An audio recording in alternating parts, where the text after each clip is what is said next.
Si vous êtes un habitué d'Internet, vous avez peut-être déjà eu le malheur de vous retrouver dans cette situation. Vous cherchez quelque chose, ou bien vous posez une question, par exemple sur un forum ou à un ami, et la personne vous envoie un lien semblant mener vers la réponse que vous cherchez. Tout content, vous cliquez sur ce lien, et là, il vous emmène vers une vidéo YouTube. Plus précisément vers un clip musical, celui de Never Gonna Give You Up d'un certain Rick Astley. Ce n'était pas du tout ce que vous cherchiez. Ce que vous venez de vivre, c'est un Rickroll, une blague issue de la culture internet qui consiste simplement à tromper la personne en face, à lui faire un faux espoir, ou bien simplement à lui faire perdre du temps. Bref, félicitations, vous venez de vous faire rickroller et rassurez-vous, vous n'êtes pas seul puisque cette blague absurde est l'une des plus connues d'internet. Sauf que on a peut-être tendance à l'oublier, mais bien avant d'être un mème, Rick Astley, c'est un artiste. Et c'est un artiste qui a été très connu. Never Gonna Give You Up, c'est un titre sorti initialement en 1987 et qui a atteint la première place des charts dans 25 pays, dont l'Angleterre, l'Australie et les États-Unis. Rick a vendu plus de 40 millions d'albums durant sa carrière et il est aujourd'hui encore considéré comme l'un des artistes solos les plus populaires de l'histoire du Royaume-Uni. Bref, sa carrière est très loin de se résumer à une blague et ça m'a fait me poser pas mal de questions. Qui est vraiment Rick Astley? D'où vient Never Gonna Give You Up? Qu'a-t-il fait entre ses gros succès des années 80 et le Rickroll en 2007? Et enfin, qu'est-il devenu aujourd'hui? C'est ce que je vous propose de découvrir dans cette vidéo. Mais juste avant, j'aimerais remercier non pas un partenaire, mais un abonné, Moon, qui est un fan de Rick Astley. J'avais Rick dans mes sujets de vidéos depuis pas mal de temps sans trop savoir quoi en faire et c'est en partie son mail qui m'a fait passer à l'action et il a pris le temps de m'appeler, de m'envoyer des documents, bref, vraiment merci infiniment à lui. Si jamais Moon fait de la musique et il a sorti son premier titre il y a pas longtemps, je vous mets le petit lien en description, vous pouvez aller check, encore merci à lui.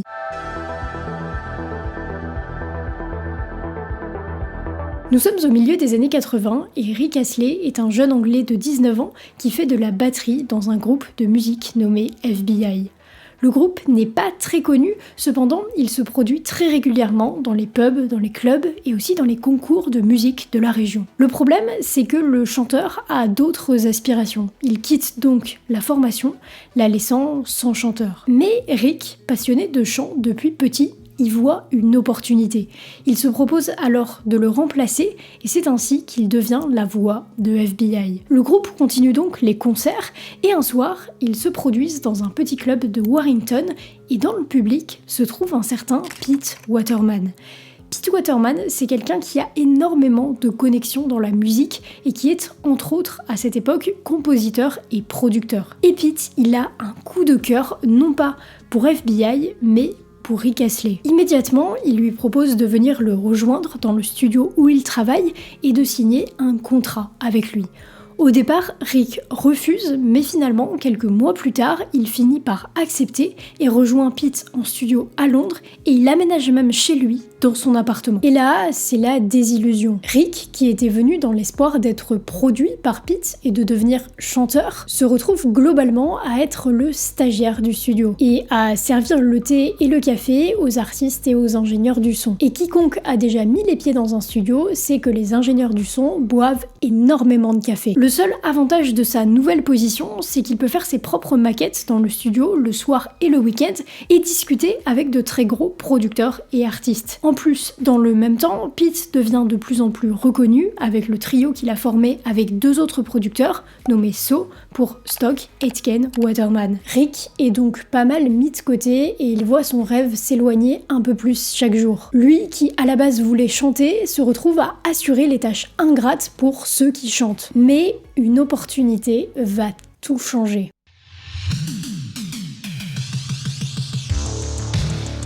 En 1987, soit 2 ans après l'arrivée de Rick au sein du studio, le jeune chanteur a enfin la chance de contribuer à certains titres enregistrés là où il travaille. Il enregistre même un single en duo avec une chanteuse, Lisa Fabien, et leur titre arrive à se hisser dans les charts, notamment en Belgique et aux Pays-Bas. Mais toujours pas de titre solo, comme en rêvait Rick à la base. Et puis, un jour, comme tous les matins, il prend la voiture avec Waterman pour se rendre en studio, sauf que ce jour-là, Waterman s'engueule au téléphone avec sa petite amie. Rick l'entend et à la fin de l'appel, il lui demande « Tu ne vas jamais l'abandonner, n'est-ce pas ?» Soit en anglais « You're never gonna give her up, are you ?» Et là, Waterman a une idée. Ils arrivent au studio et le compositeur joue au piano, ce qui sera le refrain de Never Gonna Give You Up.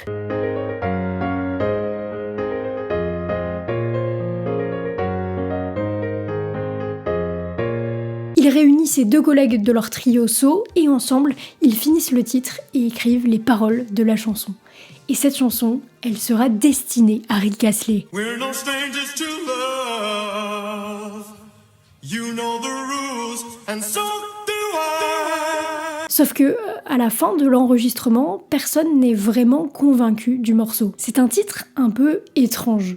Waterman envoie malgré tout la cassette à un magazine assez influent du monde de la musique, Mixmag, et la cassette est reprise et diffusée par une des plus grosses radios indépendantes d'Angleterre. Et là, c'est le début du succès. Le public accroche immédiatement au morceau. Un morceau qui, à la base, n'était pas vraiment sûr de sortir officiellement, se retrouve numéro 1 en Angleterre. Cette année-là, Never Gonna Give You Up devient le single le plus vendu de l'année au Royaume-Uni. Rick Astley n'a sorti qu'un seul titre, qu'il n'a qu'à moitié sorti au départ, et pourtant, il devient instantanément célèbre. Et il a une chance énorme que beaucoup d'artistes n'ont pas, c'est qu'à ce moment-là, il est extrêmement bien entouré. So, le trio de compositeurs, ce sont de vrais professionnels, et ils ont déjà fait beaucoup de tubes à cette époque. Grâce à eux, Rick va rebondir très vite. Il sort le single Whenever You Need Somebody, qui marche extrêmement bien.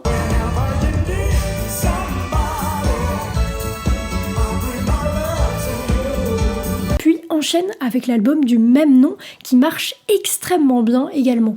Il est certifié 2 fois platine en Amérique, 4 fois platine en Angleterre et il devient le 7e album le plus vendu de l'année là-bas. Je ne sais pas si vous réalisez la rapidité de ce qu'il vient de se passer. Rick est passé de servir le thé en studio à devenir une star mondialement connue. Et ça, forcément, ça a aussi son lot de conséquences négatives qui vont aller assez loin en réalité.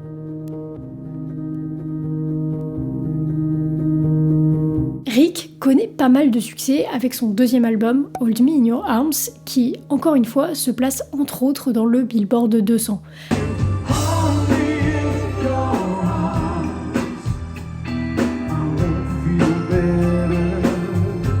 À cette époque, il entame également une tournée européenne, bref, ça semble aller vraiment bien. Mais des ombres commencent à ternir le tableau. Déjà, dans tout ça, Rick n'est que chanteur. La plupart de ses titres, et notamment ses plus grands succès, sont composés et écrits par So, le trio de producteurs qui l'a accueilli en studio. Et ça, artistiquement, ça gêne un peu Rick, qui souhaiterait développer ses propres sonorités et tout simplement prendre part au processus de composition et d'écriture. Heureusement pour lui, il va réussir sans problème à prendre petit à petit son indépendance sans se fâcher avec les 3 producteurs. Mais en se détachant d'eux, il fait des titres qui ne sont plus aussi populaires qu'avant. Et son 3e et 4e album sont des échecs commerciaux. Et puis, il y a un autre point. C'est que Rick commence à être fatigué de son rythme de vie.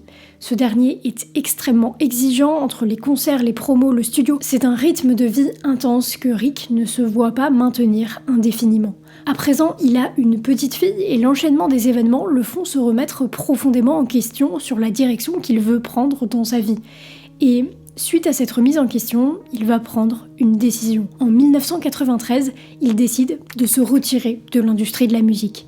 Sa carrière est terminée. C'est plutôt une belle histoire jusqu'ici. Un artiste qui a eu pas mal de succès, qui a fait ce qu'il aime et qui se retire aujourd'hui pour préserver sa santé mentale et consacrer du temps à sa fille. Sauf qu'Internet va en décider autrement.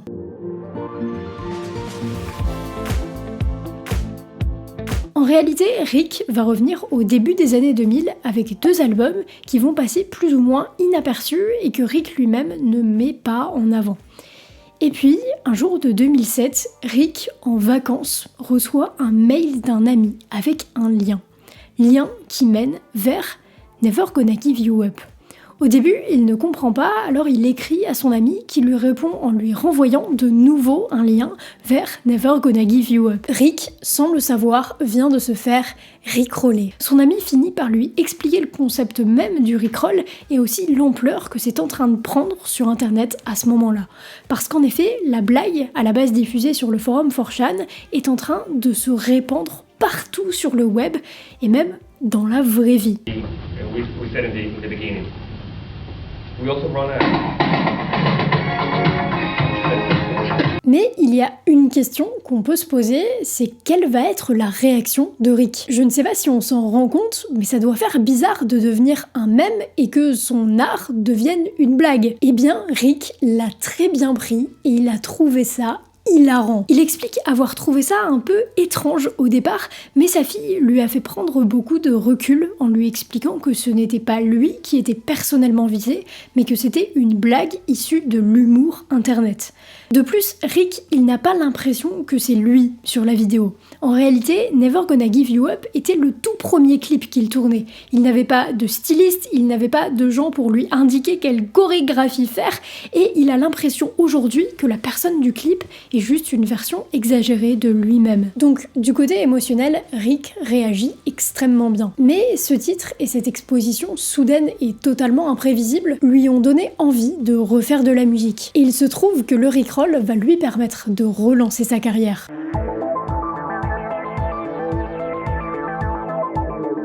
Déjà, Rick va profiter des nouvelles portes ouvertes par le rickroll. Il joue sur scène avec les Foo Fighters à l'O2 Arena, il apparaît dans une publicité et une scène cachée d'un film Disney, Le Monde de Ralph 2, reprend même le rickroll.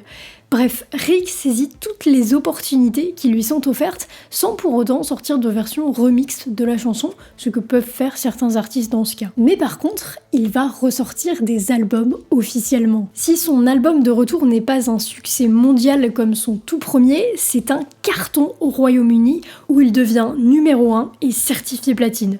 Tout simplement. On n'en a pas entendu parler en France, mais là-bas c'était un phénomène et c'est toujours un phénomène. Rick continue aujourd'hui de sortir des albums. Le dernier en date est Are We There Yet, sorti en 2023, qui atteint la 2e place au Royaume-Uni et jusqu'en mars de cette année, Rick était en tournée européenne, tournée qui suivait une autre tournée effectuée en 2022 avec New Kids on the Block, tournée de 50 dates. Bref, de l'autre côté de la Manche, à seulement quelques centaines de kilomètres de chez nous, Rick est une véritable star qui a d'ailleurs joué sur la scène principale de l'un des plus grands festivals du monde, Glastonbury, pas plus tard que l'année dernière. Et tout ça grâce à un random qui, un jour, s'est dit que Never Gonna Give You Up pouvait être une bonne manière de troller les gens. C'est pour ça que j'aime Internet.